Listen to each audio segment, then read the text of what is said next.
পুরো বিশ্বে আকাশ শক্তিতে এগিয়ে যুক্তরাষ্ট্র। দেশটির বিমান বাহিনীর কাছে রয়েছে সব অত্যাধুনিক প্রযুক্তির যুদ্ধবিমান, যেসব বিমান দিয়ে শত্রুপক্ষকে মুহূর্তের মধ্যেই ঘায়েল করা যায়।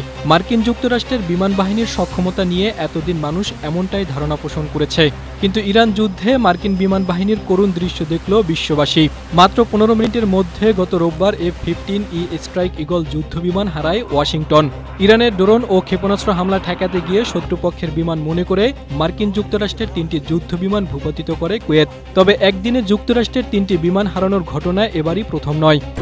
স্ট্রবেরি সুপার ডটেড ও ক্লাসিক ভ্যারিয়েন্টে সেন্সেশন জাগুক শিহরণ।